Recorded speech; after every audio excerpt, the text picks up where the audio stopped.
What does it mean to be a man? This is a question that has been asked for centuries in many cultures. And of course, there is no single answer to this question. However, one thing is certain.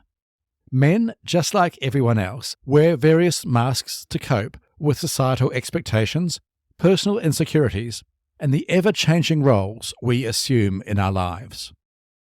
But what if those masks become a prison? And what if a man is so used to wearing his mask that he forgets who he truly is and what it means to be a man? This week on the Anger Secrets podcast, we explore the different masks men put on in different aspects of their lives, why they do it, and how to let go of these masks. We also discuss how to cultivate a different sense of manhood, and one that rejects the use of anger, abuse, or violence in any context. Let's get started. Hello and welcome to episode 37 of the Anger Secrets podcast.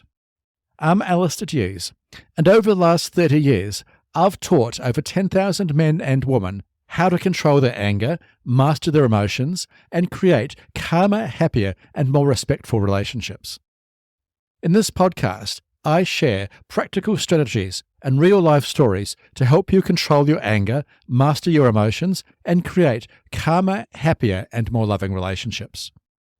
For free support on your anger management journey, including free training and the opportunity to book a free 20-minute anger assessment call with me, visit my website, angersecrets.com. I look forward to talking with you. Now, let's jump into today's episode, the masks that men wear. Let's begin with what I mean by a mask. A mask is a certain way of being that someone adopts to cope with expectations, personal insecurities, and societal roles. It's a way of hiding a person's true self behind a facade of what they think is expected of them. For men in Western cultures, the most common example of a mask is that of the strong, silent type. This is a man who doesn't show emotion and presents himself as strong to cope with the expectations of what it means to be a man. Other examples of masks that men wear include the provider, the protector, the disciplinarian, and the alpha male. These masks can be useful for men in certain contexts, such as the military, playing competitive sports, or in some workplaces. But these masks can also become prison cells when men rely on them too much. This is especially so when a mask a man wears becomes so familiar that it is almost invisible to him. For example, I have seen many men who rely so heavily on their alpha male mask that they become controlling, aggressive, and dominating, even in contexts where this isn't necessary or appropriate, such as in family or relationship settings. These men often struggle with expressing their feelings, admitting that they can be wrong about things, or apologizing when it is obvious that they have made a mistake. They are stuck in a prison of their own making. They feel like they must be strong all the time and can't show any weakness or even admit that they have feelings apart from anger. The good news is that it is possible to learn to let go of any mask you wear.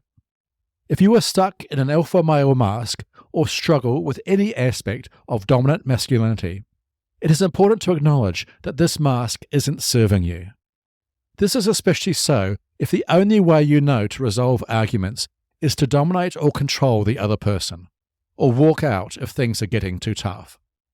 Once you have acknowledged that a mask isn't serving you, it is time to start exploring other ways of being that are more constructive. Although it is difficult to say, women can teach men a lot about rejecting dominant masculinity, including how to be more open with your feelings, how to listen to others effectively, and how to express yourself in more constructive ways. It is also important to remember that you don't have to be a man's man all the time. This especially applies when you are with other men. Many men worldwide struggle with issues such as depression, anxiety, or low self-esteem. It is okay to talk about these issues with your friends, and it is okay to be vulnerable at times when you are struggling. I have seen many men, for instance, who have struggled with events such as a job loss, divorce, or the death of a loved one. These men often tell me that the one thing that has helped them the most was to have friends they could talk to without fear of judgment or criticism. But beginning such a conversation requires you to be willing to let go of your alpha male mask and simply tell someone that you are struggling or need help. The same applies when it comes to managing your anger. I have seen so many men who know that they need to do something to address their anger, but have been too proud or scared to ask for help. But when they do, they realize they don't have to go it alone. Other men are struggling with the same issues they are struggling with. Even better, some simple, proven, and effective techniques can help you control your anger far more quickly than you may think possible.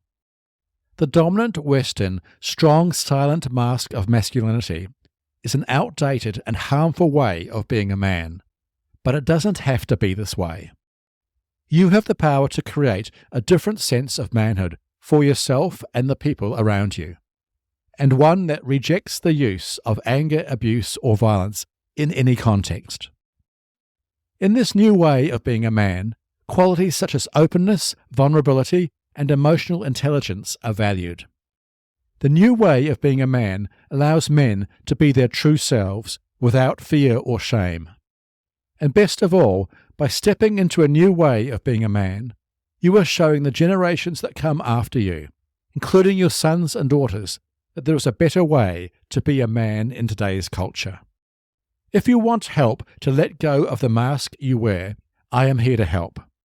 Visit my website, angersecrets.com, and book a free 20-minute anger assessment call with me. Together, we can explore the changes you need to make to become a calmer, more authentic version of yourself. Okay, that's all for today's episode on the masks that men wear. If you found this episode helpful, please follow this podcast, head to your favorite podcast app, and leave a rating and review. This will help other people struggling with anger find and benefit from this show. Remember, for free support on your anger management journey, including free training and the opportunity to book a free 20-minute anger assessment call with me, visit my website, angersecrets.com. I look forward to helping you control your anger once and for all. And finally, remember, you can't control other people, but you can control yourself. I'll see you in the next episode. Take care.